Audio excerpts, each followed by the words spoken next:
The TVWAN News is proudly brought to you by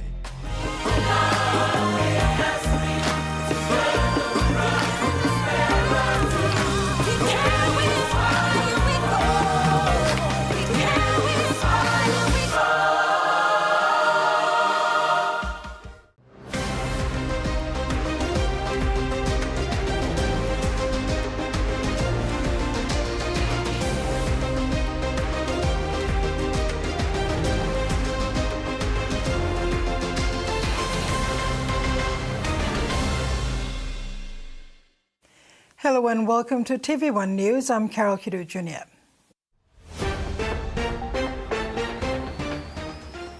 In this edition, funding cut to MSU delay printing, calls issued to take grade listing seriously, and PNG Hikari shifts focus on Game 2.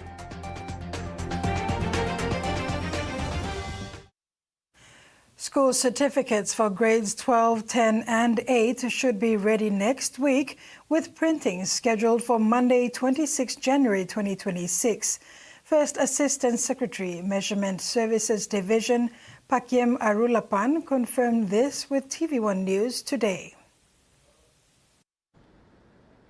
On Friday, the 16th of January 2026, Combra confirmed that the first payments have been done to the service provider and distributions will happen this week. As of yesterday, the first payment has well gone to the service provider.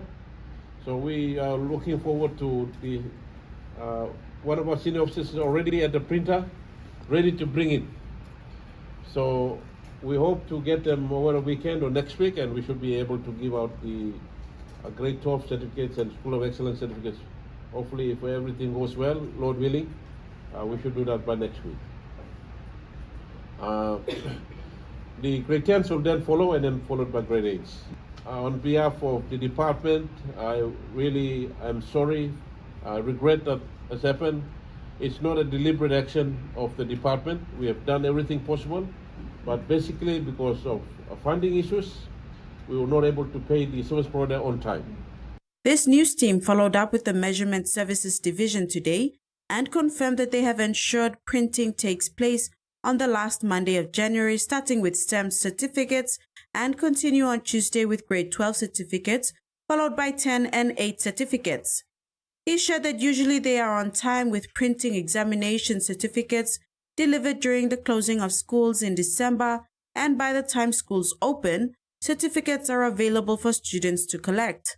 However, that didn't happen in 2025 due to non-payment of fees.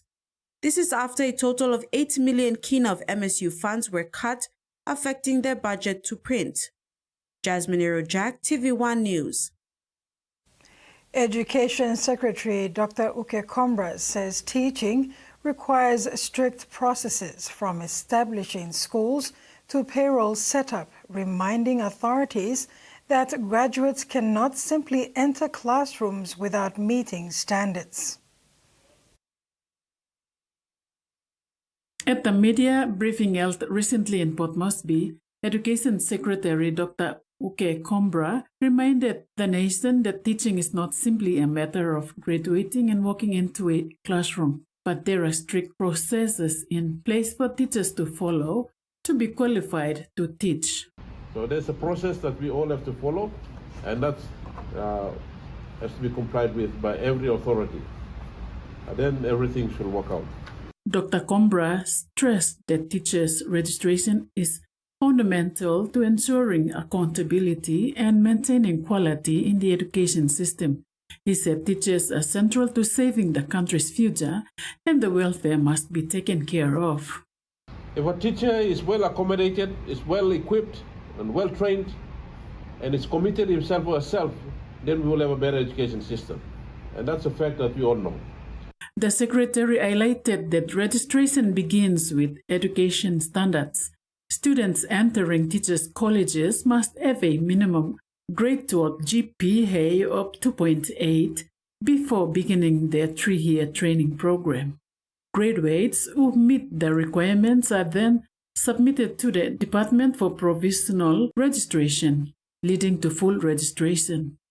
If someone has come into the Teachers College with a GPA that's less than 2.8, we will not register that person. That person will not be registered. So he or she should not be engaged by any province to teach, because the registration will not be given to that person. They'll have to go back and upgrade their qualifications. Dr. Combra warned that weakening academic standards would lead to poor classroom outcomes. He illustrated this with a simple example of incorrect English used by an unqualified teacher. Speaking, say, I didn't went to the hospital. Huh? You know what's wrong with that sentence? He said, I didn't go to the hospital, not I didn't went to the hospital. So if you have a teacher who doesn't speak good English and is not academically qualified at 2.8 GPA, you will end up a child in that classroom teaching and learning that, oh, I didn't went to the hospital. He said weak academic ability would lower competence in English, mathematics, and other core subjects, setting PNG students behind their peers in the region. Dr. Combra urged provincial authorities to verify all credentials before hiring new teachers. They must make sure that they have met that GPA and have a provisional certificate. If they don't have a provisional certificate, they should not engage that person. Even they say that I got a diploma in primary teaching from this teachers college, they should look further into making sure that they have a teacher registration certificate. Joanna Pile, TV1 News. The Huon Gulf District Administration yesterday presented operational support to the Silisili High School in preparation for the school's first intake for the 2026 academic year.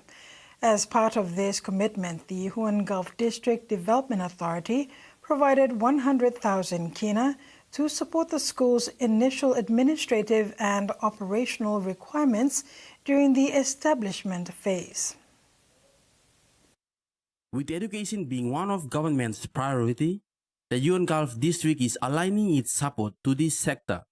Silisili High School opened recently following the completion of school infrastructure funded by the Wafi Golpu Integrated Development Grant. The District Development Authority has come on board to support the school with 100,000 kina.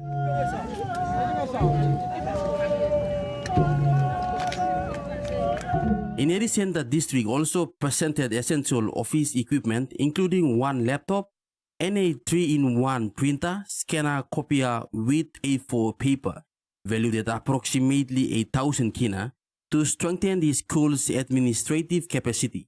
The presentation was officiated by Jason Peter, member for Huon Gulf and Minister for Community Development, Youth and Religion, and witnessed by the District Education Manager Sam Gesang. Jason Peter emphasized that this support reflects the district's strong commitment to expanding access to quality secondary school education and ensuring that newly established institutions are well positioned to deliver effective learning outcomes for students across Huon Gulf and Morobe Province. The Huon Gulf District Administration remains committed to strengthening education infrastructure and supporting school administration to ensure sustainable and inclusive development. Michael Tamtipais, TV1 News. Leader of Opposition James Nomane has raised concerns that Papua New Guinea cannot afford to be casual or dismissive about the threat of FATF grey listing. He said recent comments suggesting that many countries are grey listed and that the impact on foreign investment is minimal are not only misleading, they are dangerous for the economy and for international credibility. In response to recent comments downplaying the implications of grey listing, Nomane emphasized that suggesting many countries are grey listed and that it has minimal impact on foreign investment is not only misleading but also poses significant risk to the nation's economy and international standing. Nomane highlighted that being grey-listed can damage Papua New Guinea's reputation among global investors, complicating efforts to attract foreign investment, crucial for economic growth. The Prime Minister must know that Papua New Guinea is standing at the edge of a financial cliff with the threat of grey listing by the Financial Action Task Force, or FATF. This is a national emergency that demands the government's full attention and the Prime Minister's undivided leadership. Nomane called for greater vigilance and effective measures to ensure compliance with international financial standards.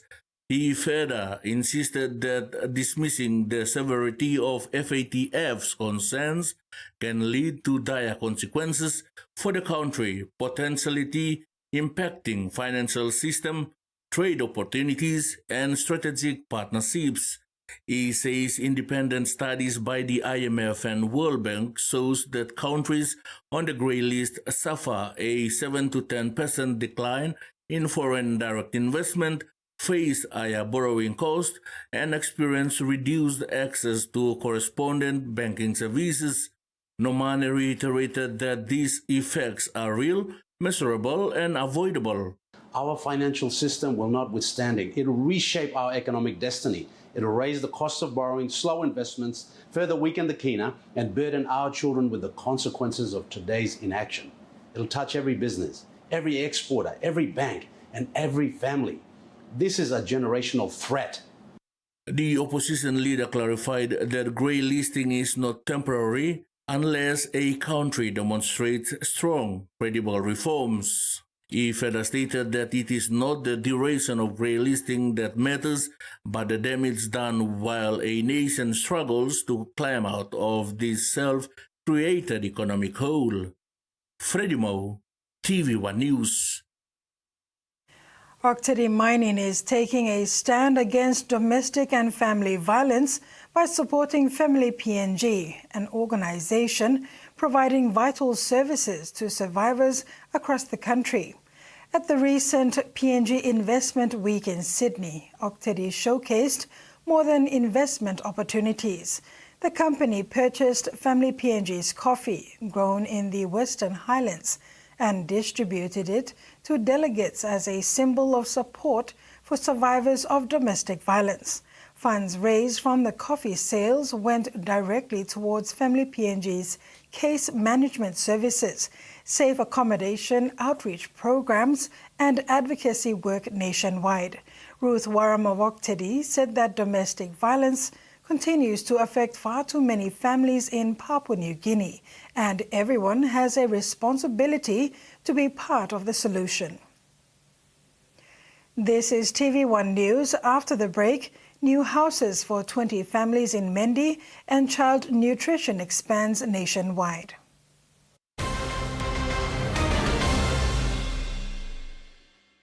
For too long, banking has felt out of reach for many. But now, BSP's One-Took Wallet is here to change that. Send and receive money, pay bills, and top up. It's your money, wherever, whenever. Because at BSP, we are committed to improving how our customers connect to our One-Toks, to our family, to the ones we love. BSP's One-Took Wallet. Money made easy. Dial *131# for everyone. Open net.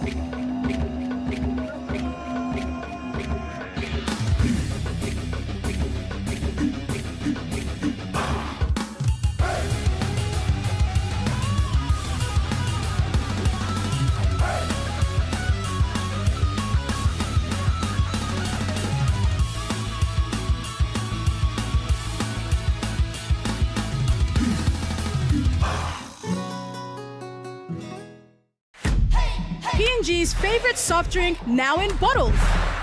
Goldspot brings you fresh, bold flavors in brand new 500ml bottles.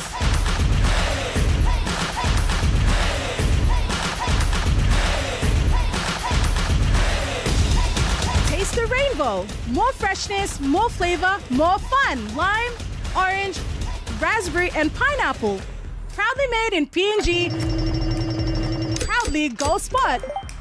Long year 2024, 7 baby i born one time HIV.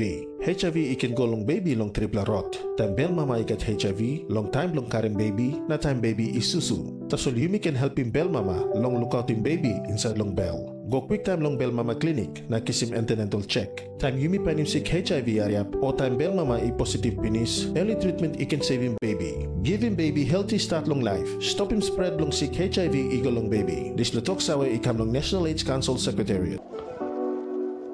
Hands full? No problem. Use your voice to talk to TVWAN. It's Siri, send 100 kina to mom. Sending 100 kina. Just say it, and Siri does the rest. Super convenient, safe, and secure. Always with you. TVWAN. Banking on change.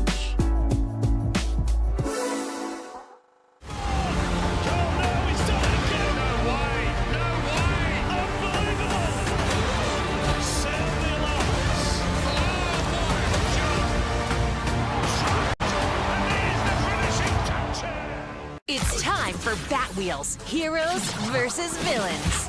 Each of the Bat Wheels will face off against their rivals from the Legion of Zoom. You don't stand a chance. 2 rides, 1 rivalry.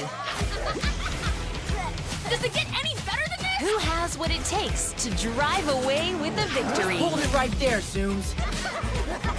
Watch Bat Wheels, heroes versus villains. Every day, 10 a.m. on Cartoonito.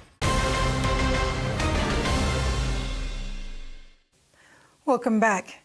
20 families in Mendy's Southern Highlands province were proud recipients of 20 new fully kitted homes, all funded at a cost of 10 million kina by the Southern Highlands provincial government. These are families who lost their homes to election-related violence in 2022. This is the first phase of the rebuilding project, with the second phase to get off the ground this year, with 30 houses to be built under this phase. Here now, in the presence long leadership who are here, me like now formally hand him over Kina at the same time launch him this. The houses were officially opened and handed over to the affected families last week by the provincial government. So thank you God, and to the people who are witnessing this, me officially open and launch him this plan. Southern Islands Governor William Powin, officiating at the ceremony, highlighted the next phase of the project to give families who lost their homes in election violence a decent home. He assured them that the next phase will be completed before the 2027 elections. Even house no milo tambloya, let Timon Nombelo's house. I think fi big now, nala man we say lose him, blow you too. I am all by walking. That's the next lot of houses where we blow by walking. And then low budget, me put another 10 million again, 2026 now by completing over 50 plus houses here. He appealed to the people of Southern Islands, particularly the people of Nipa and Mendy, to have some restraint during elections and not to resort to violence. Me like appeal long you me all people of Southern Islands, especially Nipa Mendy. Larem you may run him election good, election straight, counting he can go straight. Now me talking you me no young man, me too go through no pain na heavy na kanken heavy. If you defeat me through the ballot, me become second and you I'll move on. Member for Mendy Muniu, Raphael Tonpi, in thanking the provincial government for uplifting the face of Mendy with the new houses, also urged his people not to take elections too personal and allow the constitutional process to flow smoothly. So that 2027, one by-election related problem not can come up. Can we make it our business? You not looking, the pain that we may go through long end, after all this heavy. You know, all this member I'm still all right. All candidates are all right here. You give all stuff law. Beginning school Australia. Most be all good school here. Heavy you and me, that's all by mix. You may man no place. Recipients of the new houses were grateful to the provincial government for giving them new homes. Time house been bend down time emotion. Okay, the level of me been roused them now go. Because me born lot this land me feel emotion. But me go where? Nothing blooming been settled. Now house the come up time. Me feel emotion. Light come back in. Peace come back in. Now people thank you blooming go look governor emotion. And build him house blooming want them on our victim too. Meantime, the 3-bedroom houses come with an ensuite, furnished with beddings and brown goods, hot water system and gas stoves. Ruth Rongola, TVWAN News. Inmates at Beyond Jail outside Medang continue to receive support from outside to help with their rehabilitation process. RD Tunakanas, through RD Foundation and Ministry, visited Beyond, delivering food, personal hygiene products, and a copy of the Our Daily Bread scripture book. RD Ministry is also a part of the International Christian Alliance Ministry, a global evangelical denomination focused on community outreaches for development. RD Foundation and Ministries Director Pastor Dexter provided words of encouragement to all the inmates, detailing his experience as a former inmate. He encouraged them to find solace in the Bible and be truly reformed to go out into the world and make a difference. I was one of you. You might be inside for now, but always think one day you will be going out.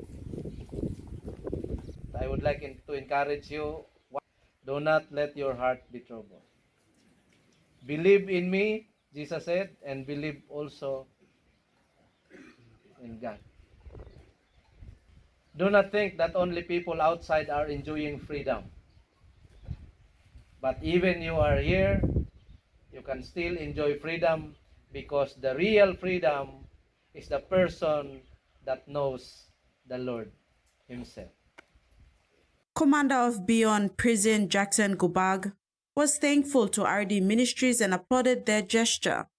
He added that the government has little to funding at all for them to enjoy. However, the business communities and kind people at large have the heart to make time to visit them, something even their own families and communities should be doing. He added that for over 10 years, the inmates have not been issued sanitary packs, towels, and even uniforms, and this was truly a blessing to the institution. Gupla Sunday by come up, lo display ya. Community by come. Community by walk lo come and lo visit you me. You look him look New Year na you start lo New Year na Christmas. You know how la Gupla look sawe. You know bami talk look sawe but government you know prepare. You got kind ebi na no ka Sunday come up. You me start lo hand block community lo this la time. I'm straight huh? Now will come or donate him towel. Big plus something to reply party man. I must sample 10 years ago piniso. Mr. 2016 milusim here. Migolo book out sana bougainville na mika na maski Janet. Nugod migo baksat lumi. You block si sample donation blong. Sample uniform na towel na mino sawe. I'm to no hat. And you go one kind and stop with na. Now you come back in. So all carry towel come here. And one black kind amamas. Mix him. After distributing more than 350 packs of gifts to all inmates, leftovers were stored away to gift future inmates who may lack such necessities. Inspector Janet Chow, project manager of Beyond, further added that many inmates come from remote regions and do not often receive visits from families, and gifts like this go a long way to help them survive the prison. We talk thank you, Acting Commander Wante Management, all staff, detainees inside Long Beyond. Thank you very much, RD Foundation. Long time, you got busy schedule, but you making time available to come visit me. You play look save long inmates where the unfortunate or not born enjoy Christmas, want them all families long, but people bring him Christmas, they come inside long year, New Year come inside long year. Now we enjoy this blood time, one kind of all family enjoy blow outside. Jasmine Irajak, TVWAN News. The Child Nutrition and Social Protection Project is set to expand its reach across Papua New Guinea in 2026, targeting 30,000 children. The project, which provides cash grants and community support, aims to improve the nutrition and well-being of young children, particularly in rural and provincial areas. The Child Nutrition and Social Protection Project is expanding its reach across Papua New Guinea, aiming to provide support to 30,000 children in 2026. The project had already registered 10,812 beneficiaries by the end of 2025 in East New Britain, Simbu, Western and Medang provinces. A recent plenary workshop in Port Moresby, themed Scale Back and Scale Up, brought together national and provincial teams to review progress, discuss challenges and plan for the year ahead. To support this expansion, the Department for Community Development and Religion signed a service-level agreement with MyBack, improving sub-national implementation and strengthening beneficiary payment systems and data management. Following a mid-term review, the project expanded eligibility to children aged 0 to 5 years, doubled quarterly cash grants from 30 to 60 kina, and increased the number of community development workers to over 140 with higher monthly allowances. The workshop will conclude on Friday with final implementation plans and budgets for 2026, marking a major step in improving child nutrition across the country. Member for Nakanai and Minister for Oil Palm Francis Maneke has called on all members of the Nakanai District Development Authority to work together with the leaders to deliver tangible services to the people. Maneke made this call during the swearing-in of newly elected local-level government presidents into the Nakanai DDA recently in Kimbe. Member for Nakanai and Minister for Oil Palm Francis Maneke has urged all members of the Nakanai District Development Authority to collaborate closely with their leaders in order to provide meaningful services to the community. He had highlighted that by working together, they can ensure the delivery of essential services and development projects that will benefit the community. Lo appeal lo yumi town members. You must start work. You work one time on people. You must make him so that you to cooperate. Now you must make him so that administration. Me appeal to administration too. Even if you not structured properly, but only must now come place clear. You must come now work one time on leaders playing me, board members playing me, so that we can deliver him on group work inside law, district playing me. Teamwork is important. You must build him very structured team whereby we can be able to withstand pressure, to leave him on people, to make him so that only make him, only kiss him on group service inside. Maneke also committed to fostering cooperation at all levels of governance to better serve constituents and drive sustainable progress in the district. He said despite of no formal structure in place for the district, all members of the DDA must work together and make decisions that will impact the lives of the people of Nakanai. Today, any time where you make a commitment, lo gaman lo Papua New Guinea, gaman lo province. Na tu time go then start na look you must swear that you will deliver him work honestly lo for the map you mistake where all people lo mistake na only important on something you must make it. So go then start by look and so that to organize work him like make him you must make him commitment lo today. Now you must walk him straight the way gaman him like him. Now where God will start now look maybe like him. The 4 LLG presidents that were sworn in include John Gar from East Nakanai LLG, John Kelly, Central Nakanai LLG, Kevin Rage, Oskins LLG, and Jimmy Ninda Jr. from the Mosa LLG. Freddie Mo, TVWAN News. The 6 Mile Polyclinic in the National Capital District has marked 1 full year following its transition to a 24-hour emergency polyclinic. The National Capital District Provincial Health Authority has welcomed this milestone achievement. Since launching its 24-hour emergency polyclinic on December 23, 2024, the 6 Mile Polyclinic has become a cornerstone of excellent healthcare delivery in Port Moresby Northeast District. The clinic recently celebrated its 1-year anniversary. The clinic's transition to 24-hour care was made possible through a strategic partnership between NCDPAJ and Port Moresby General Hospital, ensuring a steady flow of medical officers, nursing staff, and essential supplies to maintain round-the-clock service. Key achievements in 2025 include the registration close to 110,000 patients in the year, almost 20,000 patients served after hours, conduct of weekly specialized clinics, registered 100% initiative rate for HIV-positive patients, and 6,700 dental procedures recorded, among others. NCDPHA Chief Executive Officer Dr. Robin Oge commended the clinic's achievements, stating that the 6 Mile Polyclinic has proven that community-based healthcare can deliver transformative results. He said by reducing the strain on Port Moresby General Hospital and expanding access to care, this initiative demonstrates the power of strategic partnerships and dedicated staff. Dr. Oge acknowledges the commitment shown by the medical officers, nurses, and support teams, stating that their tireless efforts have not only improved patient outcomes, but also strengthened the resilience of the health system. Tracy Pa, TVWAN News. And now let's take a look at the finance news. The Kina closed lower at $0.2342 in the interbank market.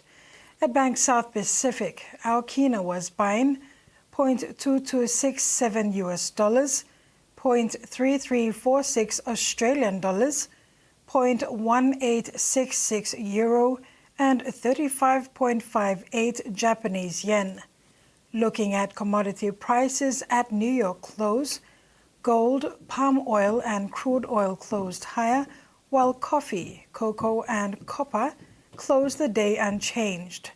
And on the stock market, the Dow Jones closed unchanged, ASX closed lower, and all ordinaries closed lower as well.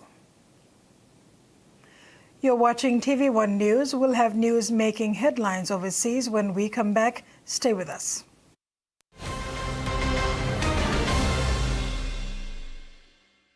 Banking doesn't have to be complicated. With PSP's OneTalk Wallet, control your money wherever, whenever. Dial *131#, enter your PIN, select cash in or out, and generate a secure code to withdraw cash. It's the only wallet for cardless ATM withdrawals. Send and receive funds, pay for goods and bills, or withdraw cash with ease. All with BSP's OneTalk Wallet. BSP's OneTalk Wallet. Money made easy. Dial *131# today.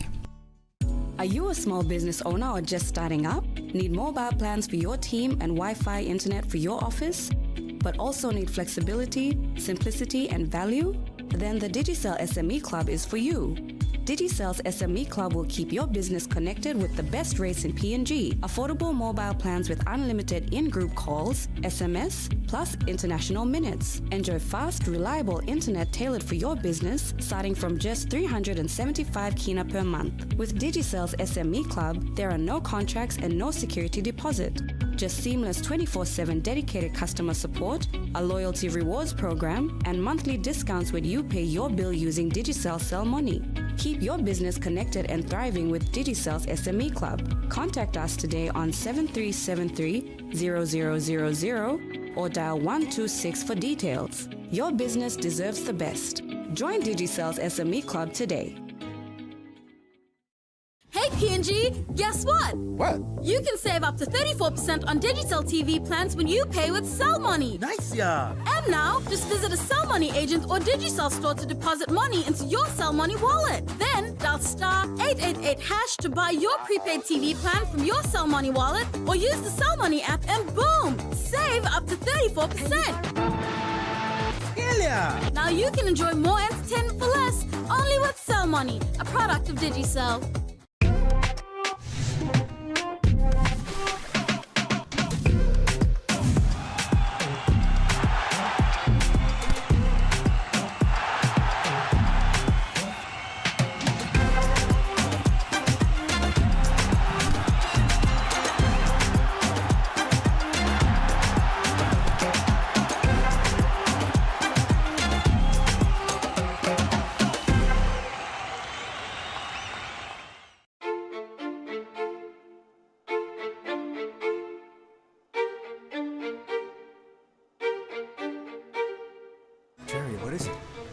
without a word.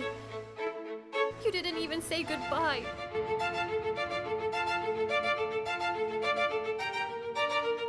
Did something happen? Nothing. You know that I'll keep waiting for you, right?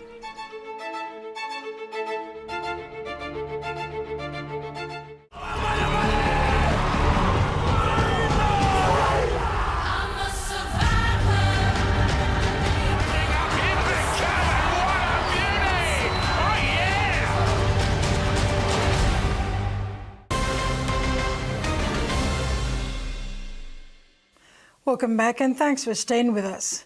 Flooding has begun impacting low-lying parts of Rockhampton after heavy downfalls from ex-tropical cyclone Koji. But the impacts to the community are expected to be less severe than first thought. Swallowing riverside walkways, flows edging higher up the flood gauge. Bit nervous, a bit scary now that it's actually happening.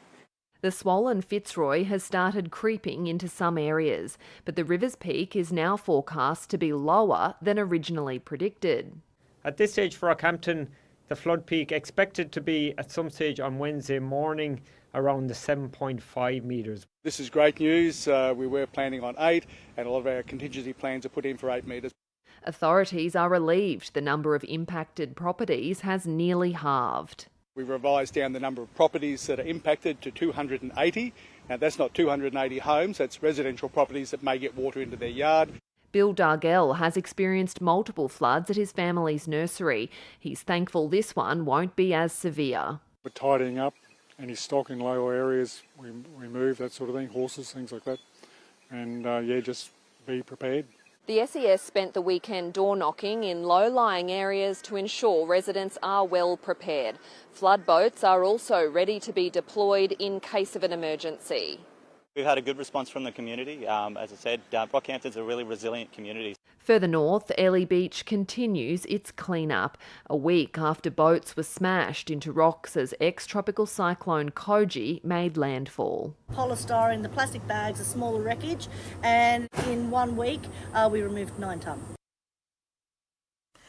Devastated residents of a bushfire ground south of Adelaide are starting to count the cost of the damage, with at least 2 reporting their homes have been lost. The Tuparang fire near Mount Campus, which broke out yesterday afternoon, is still uncontrolled and believed to have been started by an accidental ignition from a vehicle. A heartbroken family returns to a scorched property, the place they've called home for 20 years. The emotions are getting more and more the more I talk about it, and I'm just running on adrenaline, I suppose, and I've been running around with buckets all night, and Mr. Self had gone to the shops when he got calls alerting him to a bushfire. You're just hoping that that one house that they said was burnt wasn't mine, but it was, but that's okay. Because the main thing is everyone's safe. And around the corner, the path of destruction is laid bare. This is the motorhome Natasha Price lived in with her partner and 3 children. Yeah, you don't realise how much things mean to you, and it wasn't much compared to, a lot of people, but when this happens, you realise it was everything. The uncontrolled bushfire broke out at Tuparang about 4:30 on Sunday afternoon. More than 100 firefighters have been battling the blaze, which has burnt more than 650 hectares. Fire authorities say along a stretch of Nankita Road there were up to 10 ignitions, and CFS crews worked to limit the damage as much as possible. That is one of the things we're looking at, is whether there was a mechanical issue with the vehicle that was driving along the road that may have contributed or may have been the cause of these fires. We don't believe it to have been deliberate at this point in time. Some residents took shelter in nearby Mount Campus. Just a couple of houses up. We're so thankful we're okay. Yeah. We've lost about 80% of our place already, but there's not much you can do. Just stick together and help out as much as you can, I suppose. The fire has been downgraded as milder conditions allowed crews to establish containment lines. There's lots of fond memories, but the memories are still there. They're only possessions. Determined to rebuild after losing almost everything. A 19-year-old Canadian woman has died on K'gari Fraser Island, with police investigating whether she drowned or was attacked by dingoes. Her body was found this morning near the island's famous shipwreck. A morning swim ending in tragedy. We simply can't confirm whether this young lady drowned or died as a result of being attacked by dingoes. The 19-year-old Canadian woman had been travelling with a friend and working at a backpacker hostel on Gari for the past 6 weeks. She'd told friends she was heading for a swim near the Mahino shipwreck at 5 o'clock, but never returned. There was markings on her body consistent with having been touched and interfered with by the dingoes. 2 men driving along the beach discovered her surrounded by a pack of up to 10 dingoes about 6:30. Police have contacted Canadian authorities. The woman's body has been transported to the mainland and her family is being informed. Pretty disturbing, very, very distressing, I'm sure, for those that work or know the young lady. Backpackers are employed in a range of roles on the island. They bring a perspective that is valued and they're an integral part of our community whilst they're working on the island. It's an idyllic holiday destination, but not without known dangers. Dingoes have been known to attack visitors, while rips are common along the eastern beaches. We are acutely aware of how deeply this impacts not only the community that live on Gari, but also the many, many thousands of people that visit there each year. We all use them, but not many of us put much thought into what happens to old tyres once they are discarded. Now testing is underway to see whether tyres can be used to build tougher roads in the Northern Territory, designed to last in the extreme climate. Every year, hundreds of tonnes of old tyres pass through Darwin's waste system, stored, processed and often sent interstate or overseas. Tyres in landfill take up valuable space and waste material that could be reused. We're all about diverting waste from landfill and reusing materials where possible as part of the circular economy. Darwin's wet-dry cycles and extreme heat take a toll on roads, forcing councils to regularly maintain the infrastructure, which can cost ratepayers millions of dollars. Council has its municipal plan, and it's all up to the elected members how much they allow us to spend each year, but generally it's in the $2 million mark. That's where researchers at Charles Darwin University come in, working with the NT government to test whether recycled materials can make roads stronger and more durable in tropical conditions. We want to try to replace the regular materials that are being used in the pavements with recycled alternatives, but try to keep the performance as it is, or maybe also improve it to get a double benefit. It's hoped the lab results will translate into real-world effects. Through this collaboration, we will be able to promote this, make that confidence, offer enough training and support to the road agencies to make them sure that this is doable and this is good for NT. The Department of Logistics and Infrastructure says laboratory testing is well underway, with road tests expected to begin this year. Independent experts say while the idea shows promise, it still needs to be proven on Territory roads. And that ends the news segment. Later in sports, Hikari shift focus and Vipers ready for Nine's Premier League.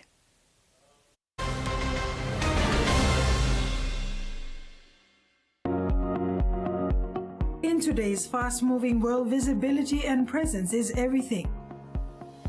But how do you make sure your brand or message stands out? You need a partner that offers a 360-degree advertising solution, covering every touchpoint, every platform, and every screen. From concept creation to media buying, from our own TV stations and website to premium content and powerful digital campaigns, from billboards to bulk SMS that reaches millions, and high-quality production that brings your vision to life. Wherever your audience is, Trend Media will place you in the spotlight. Call Trend Media now on 7222-0210 or email trendmediapng@digitalpacific.com. Trend Media, your 360-degree advertising and digital partner. Did you know that you can get the latest updates on what's happening on the DTV app? 1. Open the DTV app.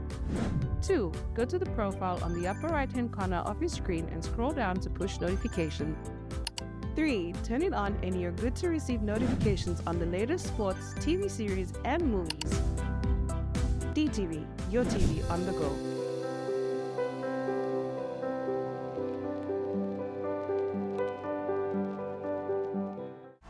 Win the T20 World Cup after 17 years.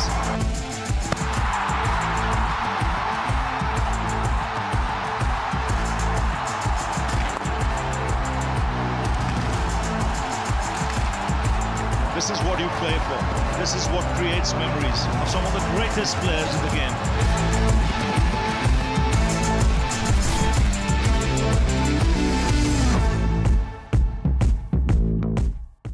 He's just breathing. He's not living. And maybe you are also in the same condition. Only lucky ones get love. I'm in love with Noor. Nothing happened between them, son. Zoya is yours, Aditya. Only yours.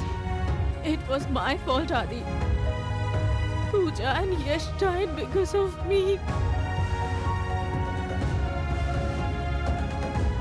Oh, hi! I'm Astra. What even am I? You're a Myrmicorno.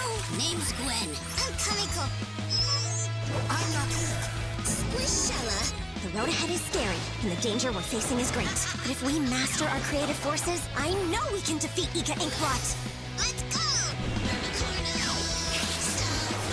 Myrmicorno Starfall.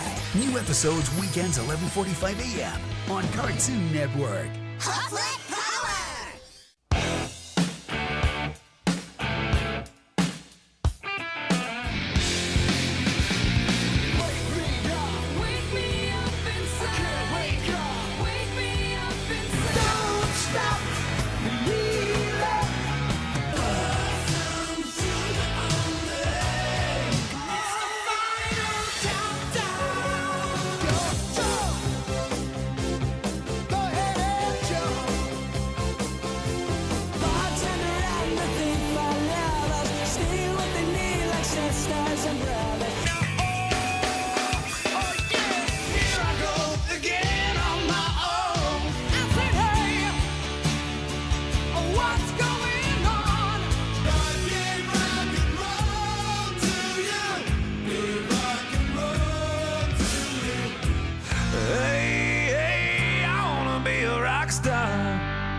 Welcome to the sports segment.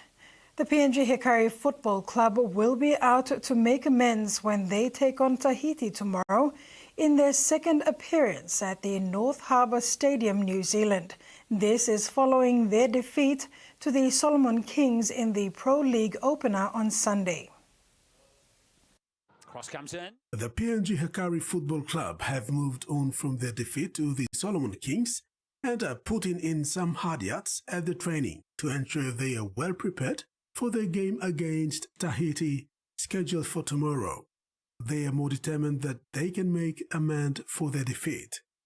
Hikari PNG coach Marcos Guzmão said his men didn't play the way he wanted in the first match. He is expecting some improvements in the outing tomorrow. O aprendizado de hoje foi que they need to train more the offensive side.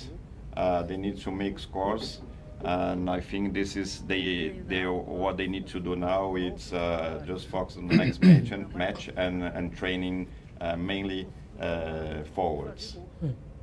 Apart from expecting his forwards to take charge of the game, he was positive about his side's defense in the first game and expecting the same effort against Tahiti.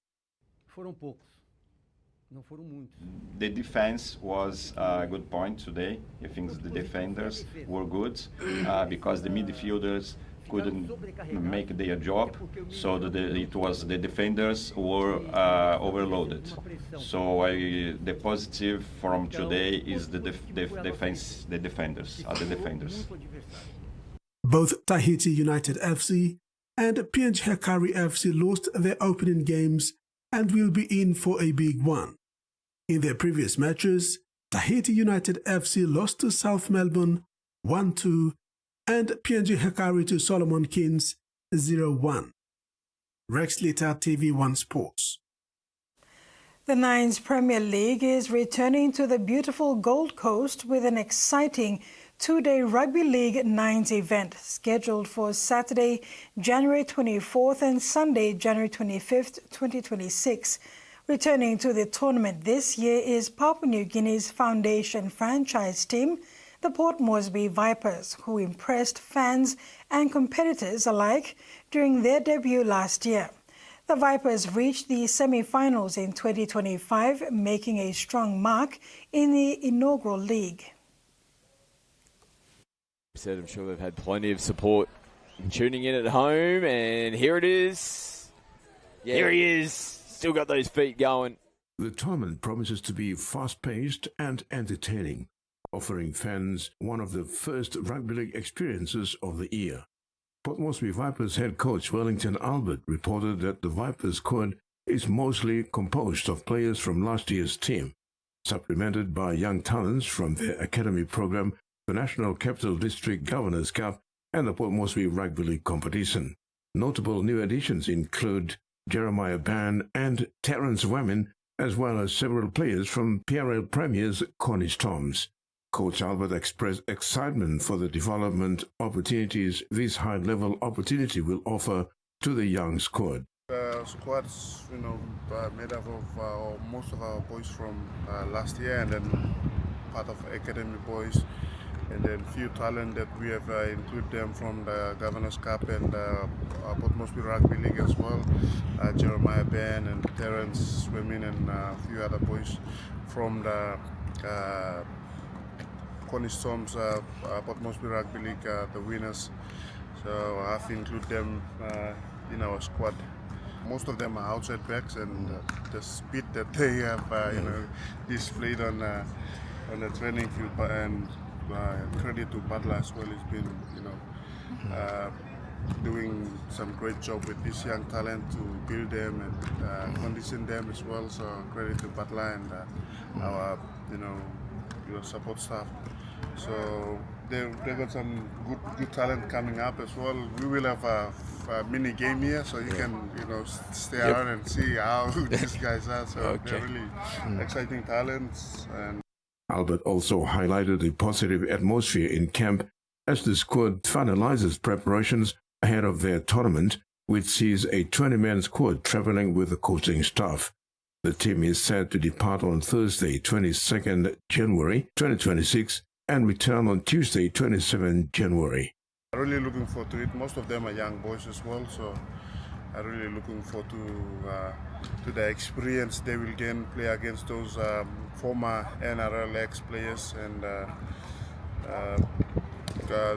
exciting weekend ahead, so really looking forward to it. All these young boys, a few of them never travel overseas, and this is a lifetime experience and exposure that our Vipers is providing them. So I think that will be, some great memories for them, and really looking forward to be part of their story as well. So, yeah.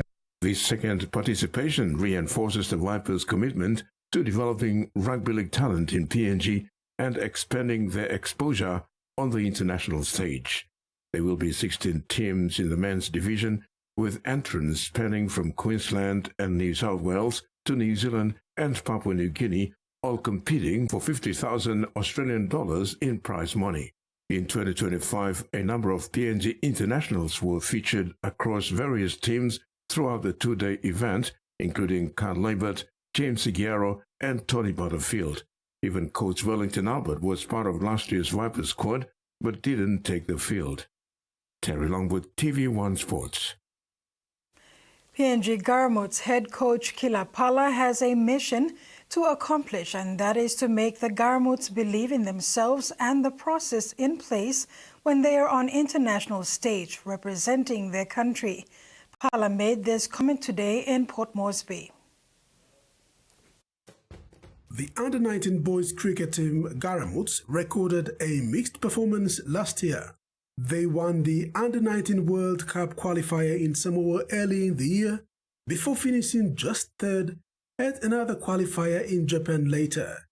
Reflecting on the team's overall performance in 2025, head coach Kilapala said it is important for players to have confidence in themselves and the process in place. He said this is something they want to see from the boys. Process like in players, so the players can just need to believe in something good into.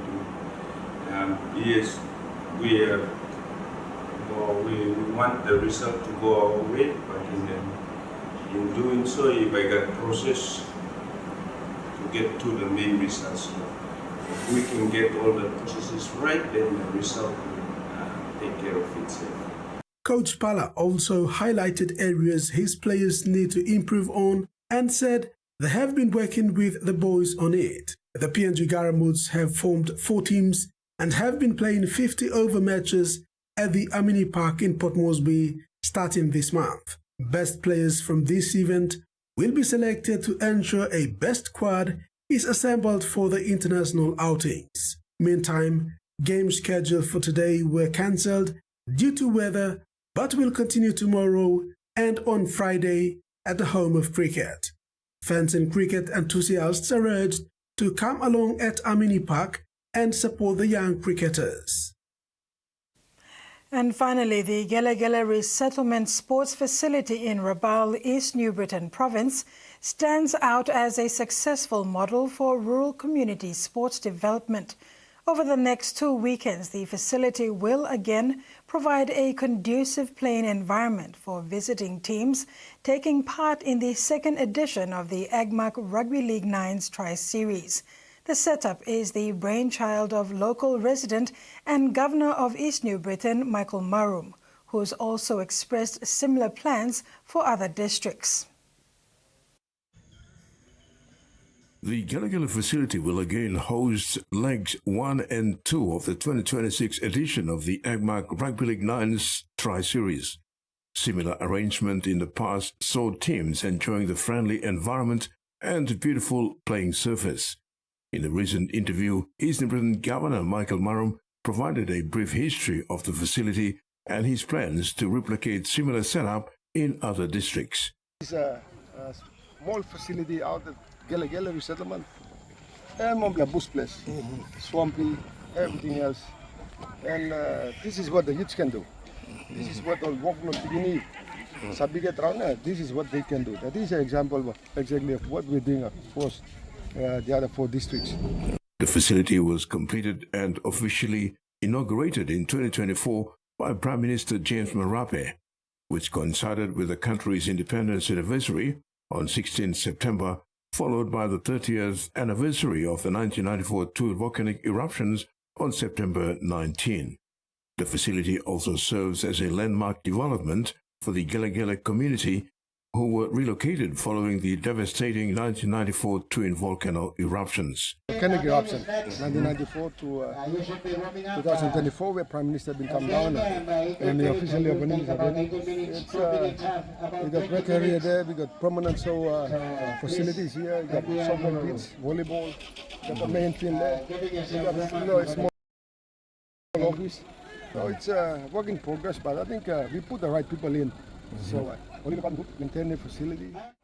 It's an example of what you can do outside. You know, not too many focus in Rabaul and Kokopo and the Gazelle, Karabat areas, but outside we can also have all these facilities as long as you have the right people to look after. The facility is a multi-purpose venue promoting unity, friendship, and youth engagement through sports activities. Apart from sport, the facility is also open to church and community activities. We had a couple of crusade nights here, so for the whole community here, nine wards in Gelegele, only got crusades at night, such programs, they come in here. and Okay. they use it. So sometimes you know got fee because the government. So out there because we in Salong, the law and order issues we face also. Right now, since 2022 till now, decline. This last year. We've got a police post permanent up there. We just recently opened last year, and also police houses now. Okay. So you got plenty of development that come up here. Despite challenges such as frequent youth fights among settlement wards, Governor Marum is steadfast at working alongside community members and church elders, and encouraging youths to participate in sports and community work can help youth earn small incomes and contribute positively to their well-being. Terry Longwood, TVWAN Sports. And that ends the sports segment. Now for the weather report.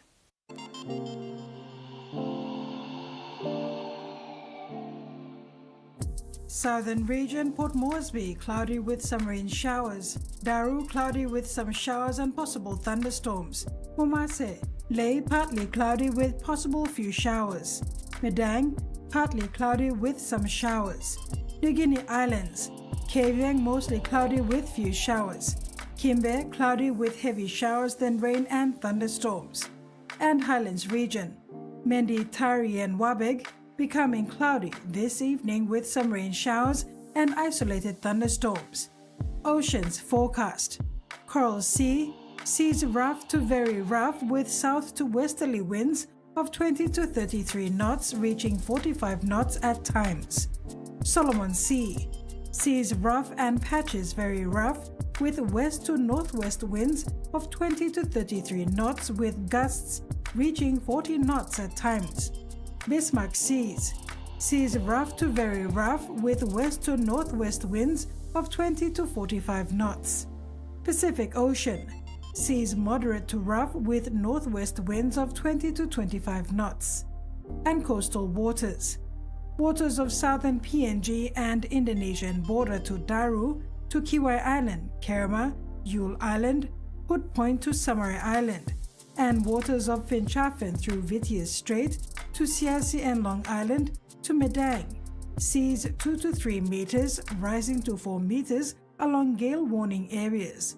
Waters of Manus and its western group of islands, seas 2.5 to 3.5 meters, reaching 4.5 meters. And that wraps up the news tonight. Thanks for your company. Good night.